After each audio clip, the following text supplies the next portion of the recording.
All right, today is July 6th, 2011. This is Emily Carley.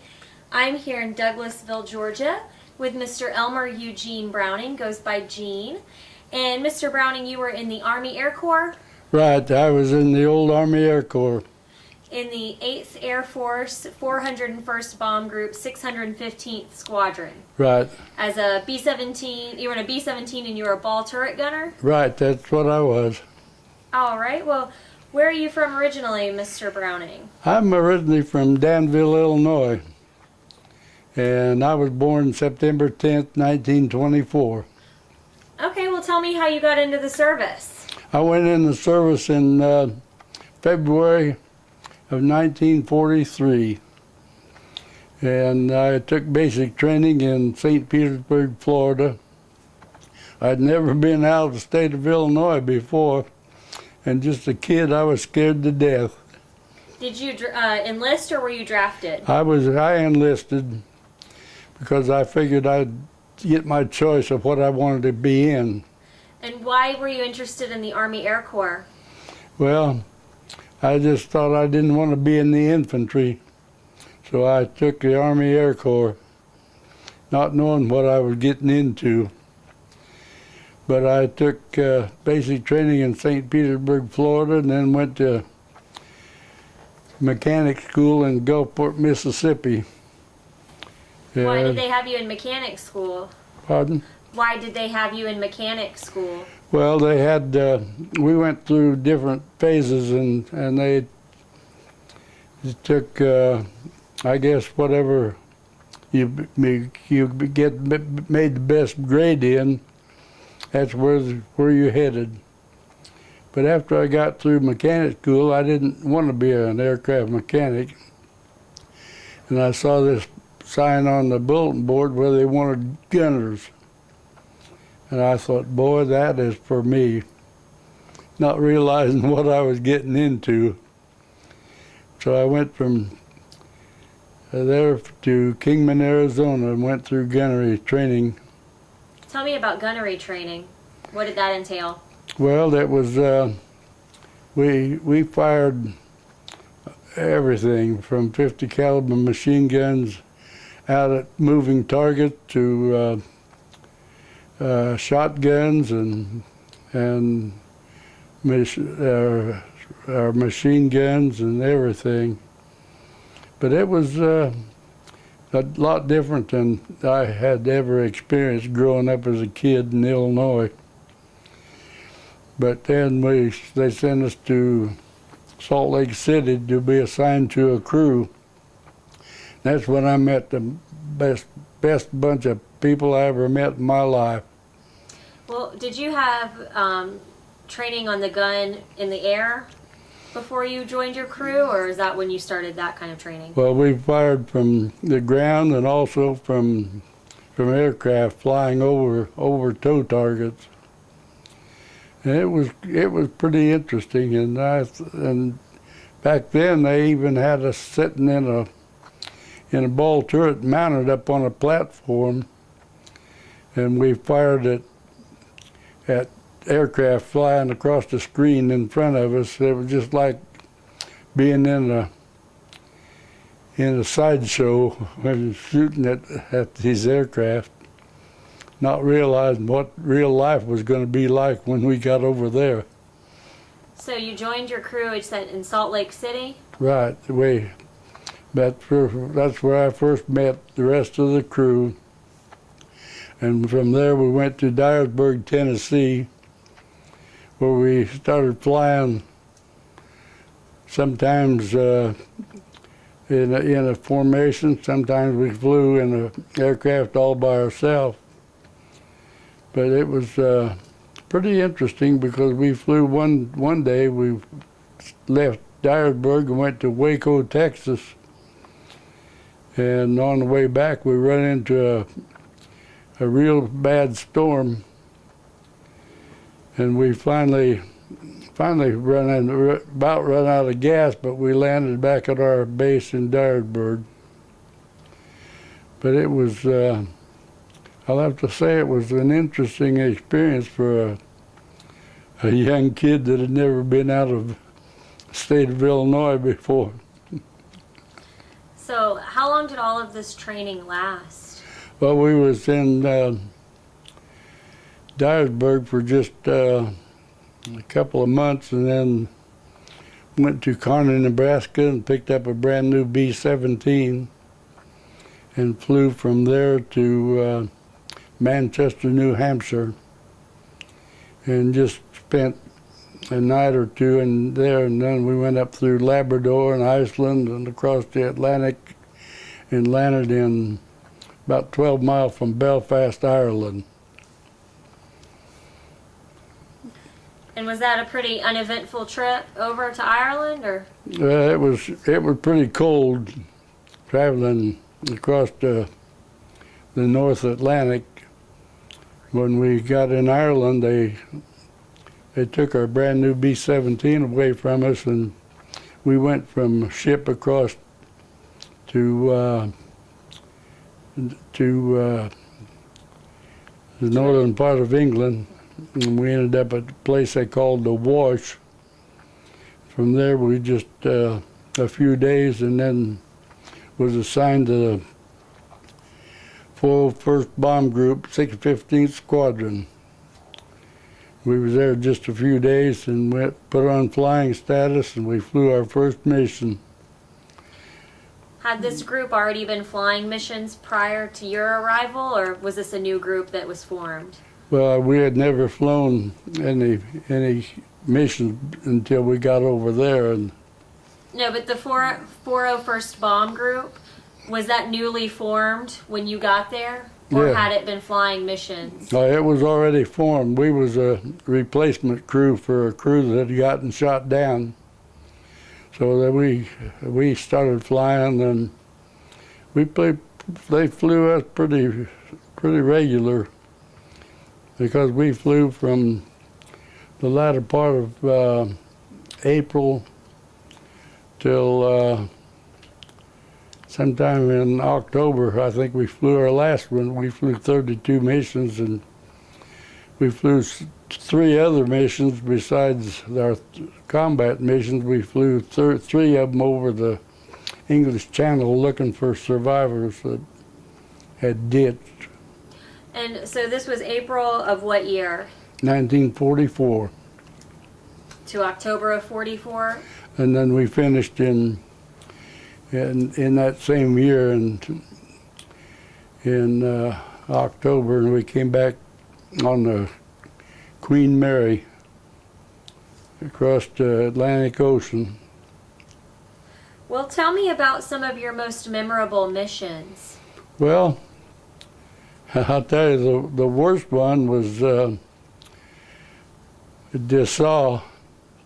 It was just west of Berlin, and we thought it was going to be an easy mission because they called us out early or late that morning, and when we took off, we saw where we were going, and we ran into the whole Luftwaffe come up after us that morning. There was 300, we estimated 300 German fighters hit us, and out of our 18 bombers formation, we lost 10. And when we came back, we had some wounded and some dead aboard just about every plane that came back out of the 8 planes that made it back to England. Had you even gotten to the target? Yeah, well, they hit us before we got to the target, and we had about an hour and a half air fight with the whole German Luftwaffe. There was Ju-88s, Me-109s, 110s, and 210s. They came at us from 11, 12, 1 o'clock, high, low, and level. And were you firing at them? I had 1,150 rounds of ammunition in the ball turret, and when we got back to England, I had 50 rounds left.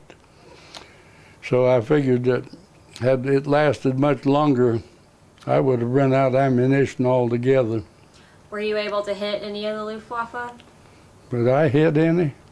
Or did your plane hit any? Well,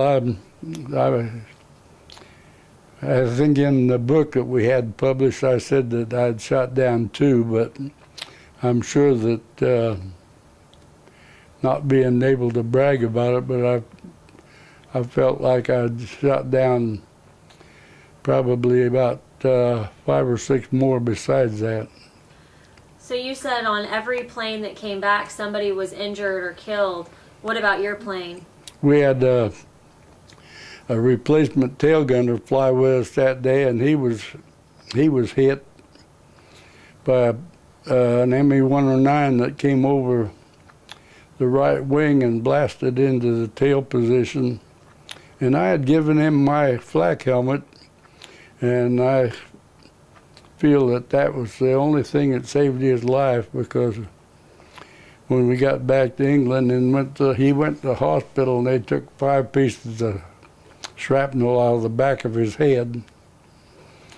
And he is still alive to this day, and he lives out in Spokane, Washington. And I have talked to him a couple of times. And I jokingly told him that he owed me a flak helmet because it ruined the one that he was wearing. And was anybody else injured? Not on our crew.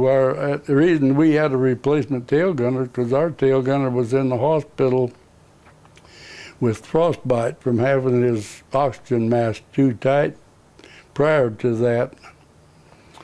And I always tell everyone that it was a good thing he was in the hospital instead of flying with us that day, because he would have sat up straighter and he would have probably got killed. And so what did you say your target was that day? Dessau. Just the town or any kind of... No, I think it was a Ju-88 fighter factory that we hit. And I think in the book that my wife and I had published, we've got all the missions that we flew and just about my whole life story. Well, tell me about some of the other memorable missions. I know you have a couple of others that were really stand out to you too. Well, we went to Munich a couple of times, but one time we didn't make it all the way to Munich. We got an engine shot out, and we had to leave the formation and start back towards England alone. And the pilot zigzagged all the way back to the English Channel, but on the way back we had another engine blasted out. By the time we got to the coast and started across the English Channel, we only had one engine running. And so we had orders to throw out everything we could break loose and get rid of all the weight that we could. So when we landed in England, we landed on a P-51 fighter airstrip.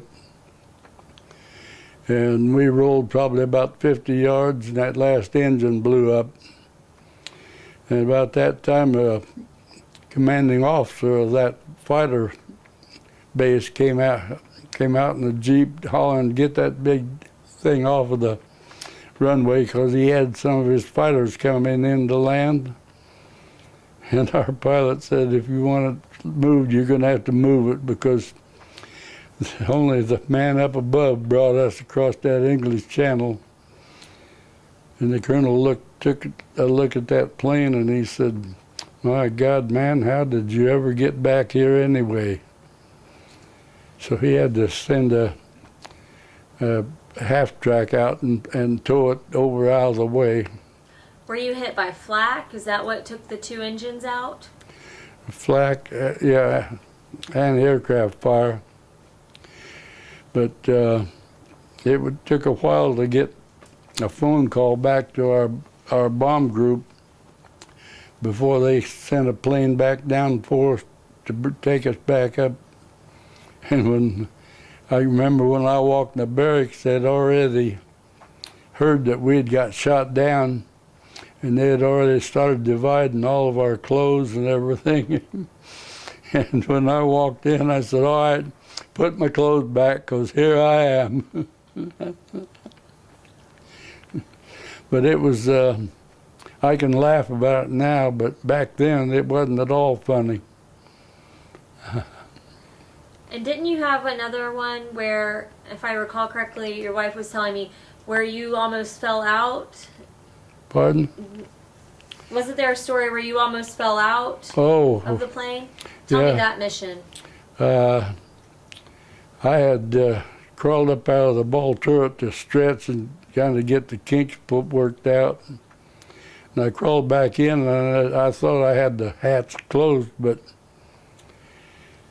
when I leaned back, the hatch come open, and it's a lot of people kind of are skeptical about it, but I actually felt that there was a big hand right in the middle of my back that pushed me back into that turret. And it was a strange feeling. But you know, we was headed for Berlin one time, and down in that ball turret, that's a lonely spot because I'm hanging clear outside of the plane. And I heard the most beautiful harp music that you could ever imagine. Well, the radio operator got a call to abort that mission to Berlin and bomb a secondary target in Holland. And as soon as that message came through, that harp music stopped, and I never did hear it again. But I've told people that I always had the feeling that had we went on to Berlin, I would have never made it any farther. That would have been the end of it. So once again, I say the good Lord had a hand in that, and I'm sure that the harp music that I heard was as real as we are talking today. Some kind of sign that you shouldn't be going to Berlin? Yeah, I'm sure that it was. So we ended up bombing our target, and I never did, after that, I never did hear that harp music again. And you were the only one that heard it? I was the only one that heard it because I mentioned it to the radio operator several years later, and he said he had never heard anything like that. So why had you been routed away from Berlin? Pardon? Why had you been routed away from Berlin? Oh, we got word that weather was bad over Berlin and we wouldn't be able to see the target. So they told us to bomb our secondary target up in the Netherlands. And the mission before that, where you almost fell out of the plane, where were you headed on that mission? Let's see, we was, I don't remember now. I think it's in the book, but I had crawled up out of the turret just to get stretched, and because down in that ball turret, you're in kind of a fetal position all the way from 6 to 8 hours at a time. And even being 18, it was still got a cramped feeling. Well, tell me about some of the other memorable missions that you had. Well, we were in the first wave of heavy bombers that hit the beach on D-Day. That was quite a spectacle. Walk me through that morning and going over there and coming back, and just tell me what was going on and what that was like. Well, when we were flying across there, of course, hanging out at the bottom of the plane, I had a bird's eye view of everything in the channel, and it just looked like every ship that the country owned was crossing the channel that day. And we lost one plane that day, the crew bailed out over the channel, and just about the time they hit the water, they were picked up by members of a ship and taken back to England. But that was quite an experience. D-Day, June the 6th, 1944. So tell me what your target was when you got to France. What were you, just bombing anything you could see? We were really? supposed to just bomb an airdrome ahead of the landing people, but it was let's see, it was just inside the coast of France, so we were supposed to bomb ahead of them, the landing bunch that came in. And you said it was specifically a what that you were supposed to bomb? Well, that day we was going to bomb a German airdrome. Tell me what an air drone is. That's an airfield where the German fighters would come up out after us, but I guess we took them by surprise because we never saw a German fighter that day, but we did see a lot of flak from the ground installations. So did you hit your target that day? It was a German airdrome. Did you hit the target? Oh, yeah, we did. And there wasn't a German plane come up after us that day. So was your plane hit by the flak fire that day? We had several flak holes in the plane when we came back. And you know, the ground crew would always tell us, "Boy, you don't take very good care of our plane while you're over there." And I told this one guy one day, I said, "Well, the next time we're scheduled to fly, you take my place, and I'll complain when you come back." And he said, "No way." So did you hit the target and then immediately go back to England? Yeah, we unloaded the bombs and made a turn and headed back, and we just lost the one plane that day. But there was other times when we'd lose several planes. In fact, we found out later that the 8th Air Force actually lost more men during World War II than the Marines lost in the South Pacific.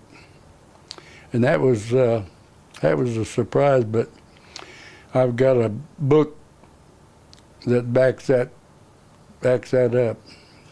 And besides that one time where the guy was hit in the tail gunner, did you ever have any other injuries in your plane on any missions? Well, our radio operator had a small piece hit on his cheekbone, and of course I hanging out of the bottom of the plane and hearing all that noise. That's why I'm wearing these today, because I lost my hearing. They said 40%, but ended up after going through all the tests back in the States, they found out that I had lost more than 40%, and so they ended up fitting me with hearing aids. So was it from the gun noise or the flak, or both? Well, the guns and the roar of the engines hanging outside the plane, and then the explosions from flak, and one time when I had the 14-inch sight window blown clear out of my turret, and I caught a small piece right up on my forehead. I got a little white spot there that shows where I got hit by a small piece. Tell me about that mission. Well, that was, let's see, that was, I don't remember offhand just where we went, but we got just about the time we unloaded our bombs, this blast blew out this sight window. It was right right between the ball turret and the bomb bay doors. So we actually used 7 planes to fly our 32 missions. We got them shot up pretty bad back in 1944. So when that was blown out, you got shrapnel? Yeah, that was when I got that sight window blown out, and a small piece of flak hit me in the forehead. And you said that was between the ball turret and the bomb bay? Yeah, we had a direct blast right below that blew out my sight window. But it was close enough that I wanted to get. And you said when the radio operator was hit that time, was that from flak? Radio operator caught a small piece right on his cheek, just below his eye, and the main force of that blast went out through the right side of the plane. Had it been a little bit closer, it would have done a lot more damage to him. And what was the typical length of a mission that you would fly? The length, anywhere from 6 to 8 hours. The longest mission course was Munich. And that was how long? That was a full 8-hour trip, and when we got back, we didn't have much gasoline left in our tanks.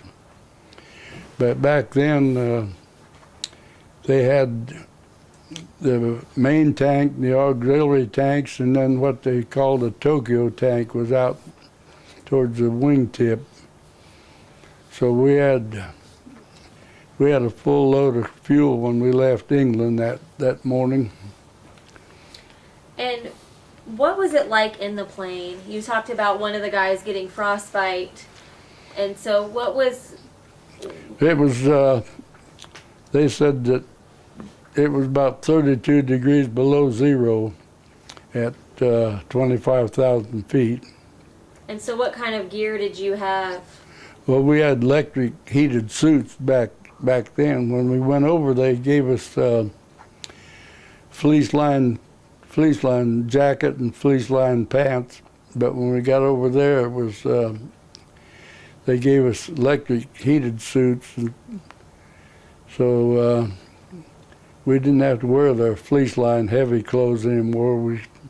We could just wear the electric heated suits over a pair of flight coveralls. And that worked well?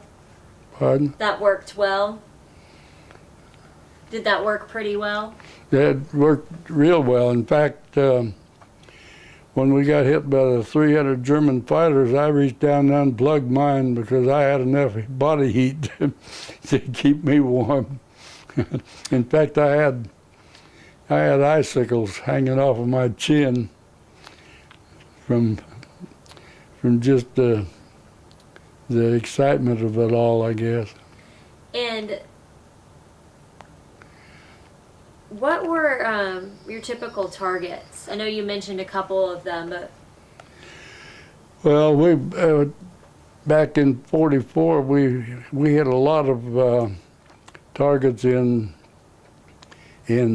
France, bombing ahead of our advancing ground troops. But the early part, before D-Day, we hit Berlin 2 or 3 times, and we went to Munich twice, and Dessau, where we got hit by the whole German Luftwaffe that day. So actually, our missions would vary from 6 to 8 hours, but Munich was the longest one. But would they have been like factories or marshalling yards and things like that? Well, Munich was a big city that they trained a lot of their German troops down there, and we hit a place in southern France was a German aerodrome where they had a lot of their German aircraft. But we was always glad to hit places like that because that kept a lot of the German aircraft from coming up after us. And so let's see, what countries was it? You had Holland, Germany, France, Belgium. Belgium. Was it just those four? Were there any other countries? Well, there was Germany, France, Belgium, and Holland. And of course, the small countries that Germany had occupied. But most of the time we hit pretty strategic targets that was going to shorten the war considerably. I know what I was going to ask you earlier. When you're talking about the cold, would you ever get freezing in the air masks that you would wear? Well, or the oxygen masks? The oxygen mask wouldn't freeze, but I guess the sweat from running down from the excitement would freeze. So it would freeze the air tube? Pardon? It would freeze in the tube where your sweat would run down? No, it wouldn't freeze in the tube. It'd just freeze on our face. Oh, okay. Your wife handed me a note here about David Taylor. Can you tell me about David Taylor? Well, David Taylor was our bombardier, and it was the 6th mission when flak hit up in the nose and hit an oxygen bottle. And of course, when it hit that oxygen bottle, it punched a big hole in it and black smoke rolled out. And when we got back to England, David Taylor, the bombardier, said he wasn't flying anymore. He said he'd had all of it. Of course, his wife was back in the States, and when he'd left, she was pregnant. So it had exploded like right in front of him or something? Well, it just scared him so bad, and he said he wasn't about to fly anymore. He was going to get out of there and make sure he got home. And what was it oxygen hit by? It was an oxygen tank. It got hit, and when it got hit, the black smoke rolled out of it. And of course, when the rest of the crew saw all this black smoke coming from the nose, they didn't know whether anybody was killed or what had happened up there. So it had been hit by flak? Yeah, it was hit by flak, and that oxygen bottle exploded. Tell me about how you would use the restroom on the plane. Your wife gave me a note about that. Well, we had what they called relief tubes, and we would actually be able to urinate in that bottle or in that tube, and it would actually flow out through the bottom of the plane. So we always made a comment about we might not have been killing any Germans, but we was able to pee on them. And then she put a note about the flight suits, and I think we talked about that when you had gone back there. The electric suits we talked about those. The heated suits. What? We had talked about the heated suits already. Electric heated suits.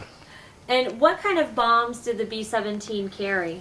Well, all the way from small fragmentations or anti-personnel bombs that came in clusters to 500-pound bombs.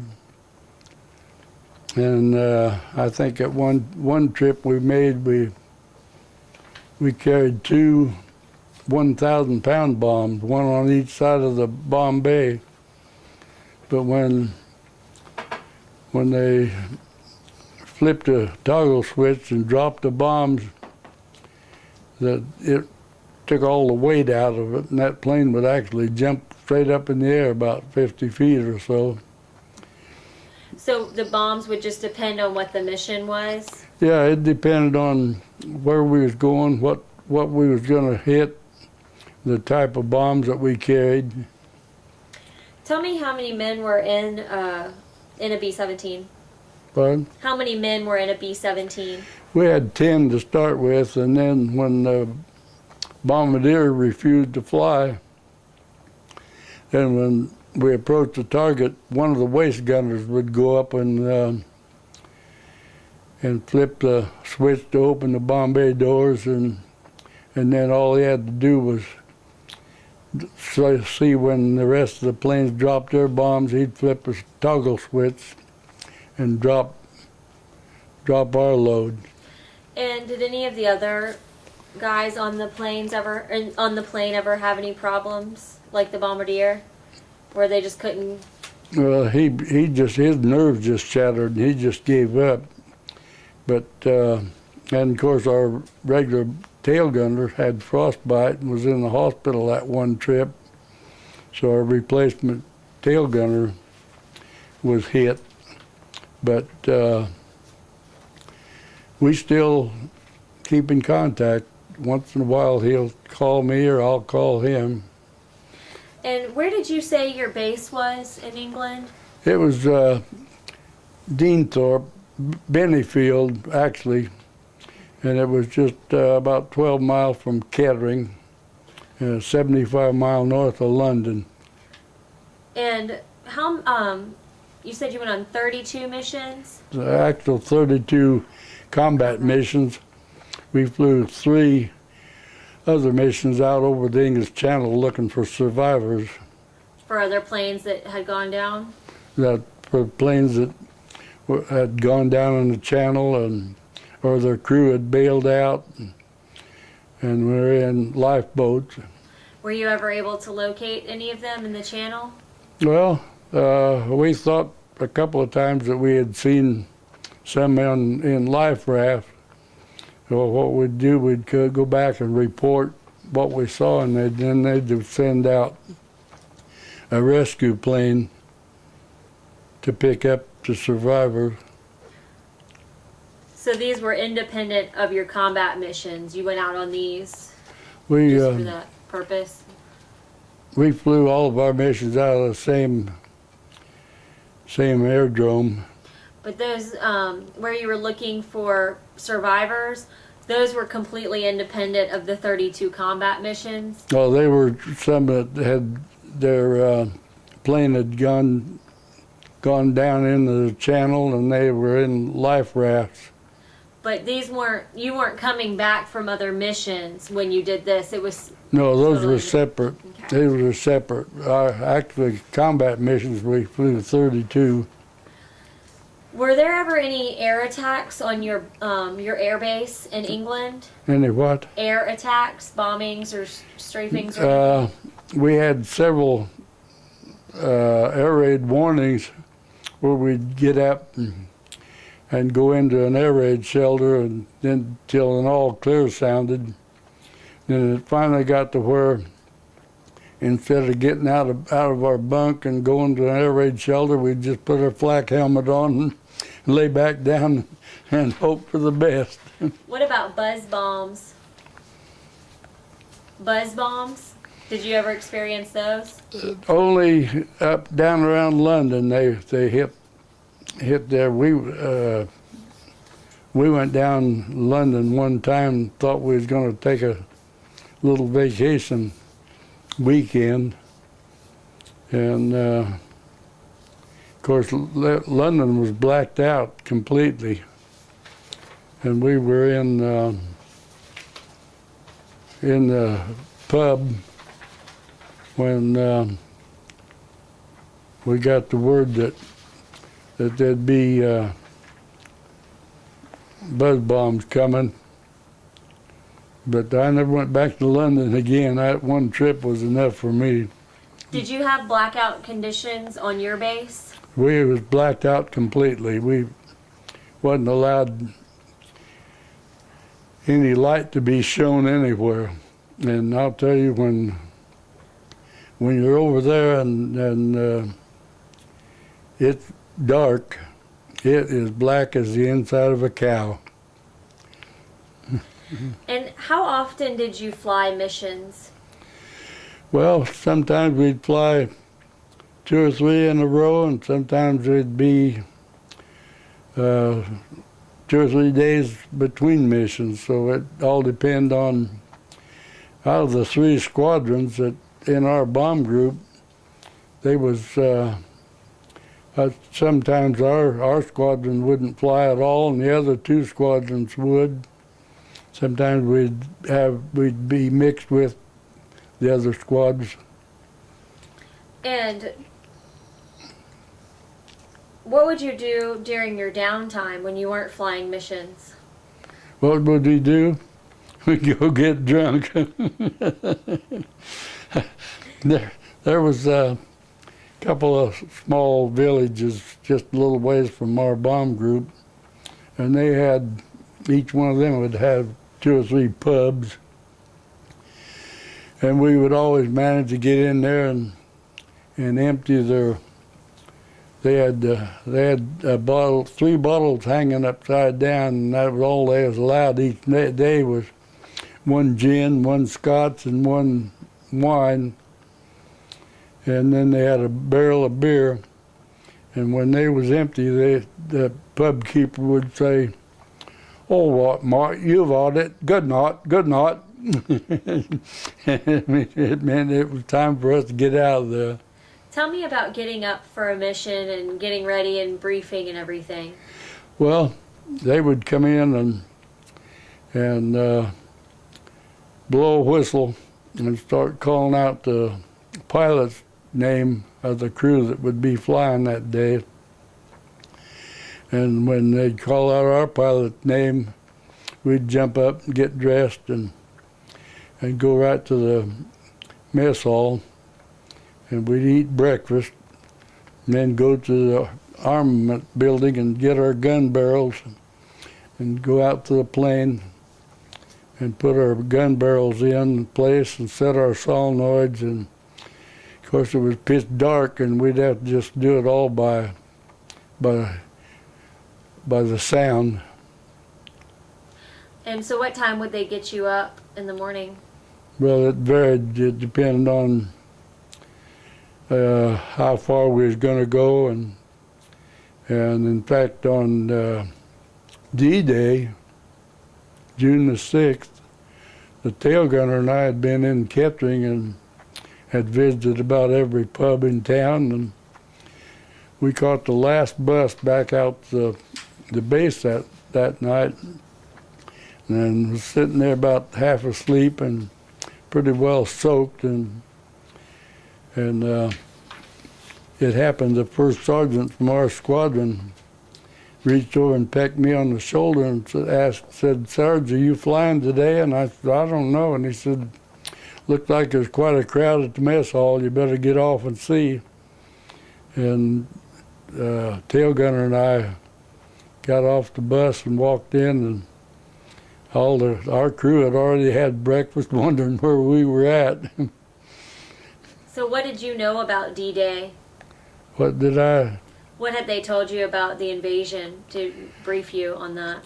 Well, they just showed a map of Europe and showed the red tape going in and then the blue tape coming back out. And it just said that, on the screen it just said D-Day. Well, that just made cold chills go all over us, knowing that we were going to get involved in the first big push of the invasion. And were there any other missions that you flew that stand out to you? Anything else that occurred that? Well, there was a lot of the missions that we called milk runs because they were fairly easy where we never had any fighter attacks, and most of the time on these milk runs we wouldn't even have too much flak, but there wasn't enough of them. Most of our missions we were shot at pretty heavy. We we used 7 planes to fly our 32 missions, because we'd get them shot up pretty bad, and they'd come back and the ground crew would give us the devil for shooting up their plane. Well, were there any other missions that really stand out to you, like the ones we talked about? Well, the Munich mission, the Dessau mission, and Berlin, and then D-Day. And D-Day was the ones that stood out in my memory the most. And so you finished up your missions, and you were done in October of '44. Right, and well, they told us at first that we was only going to have to fly 25 missions. But then when we got our 25th, then they called an all out, and so we had to fly again, and we decided we'd go ahead and finish our 32 before we left England. And it was pretty interesting, because we found out we was coming back to the States, and we loaded on the Queen Mary. And it was just like a big floating hotel. But it was loaded with guns too, because they would shoot target shooting all across the Atlantic Ocean. But we zigzagged course all the way down off the coast of Florida, and then back up to New York. But most beautiful sight in the world was that Statue of Liberty. Did you think that you were going to have to go to the Pacific? Well, I thought that's what I would be trained for, when we got back in the States, be trained for a B-29 crew and go to bomb Japan. But I didn't pass the physical because I'd lost my hearing. And so they sent me to Chickasha, Oklahoma to learn lip reading. And from there I was discharged and sent home. But I remember the last night I was in Oklahoma, I thought, boy, I'm going to buy me a pair of cowboy boots. And I bought them, and I went to a theater and saw a movie with the train, time for the train.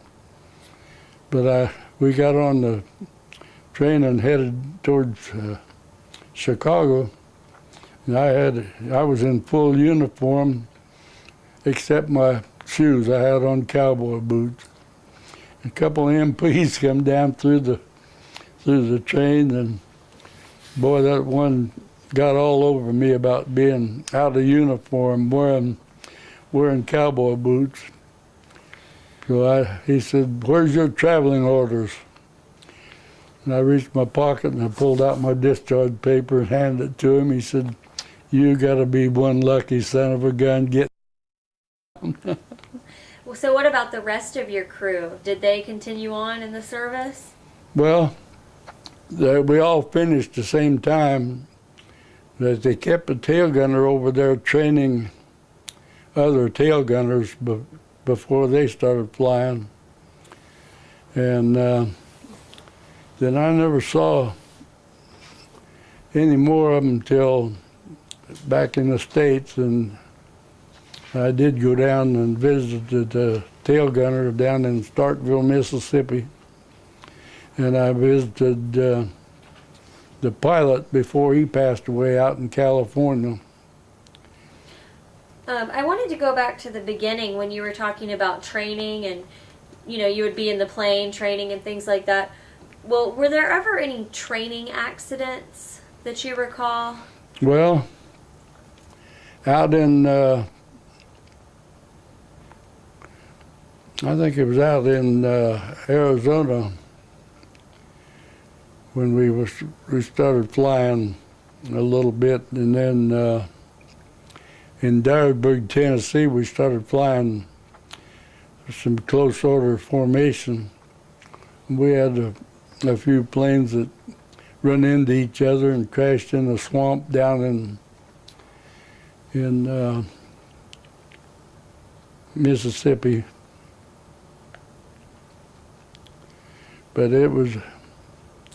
we felt pretty fortunate that our whole crew made it all the way back. All right. Were there any other stories that you'd like to share with me before we wrap up? Anything else you recall?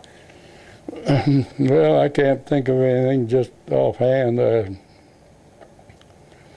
But we want to give you a book that we had published. Okay, I'd appreciate that. And I want you to see the original manuscript that I kept while I was over there. Okay, definitely. Well, do you have any final thoughts that you'd like to get on tape? Or actually, were there any more? You told a couple of funny stories. Did you have any other funny stories from your time in the service? I'm sure that there's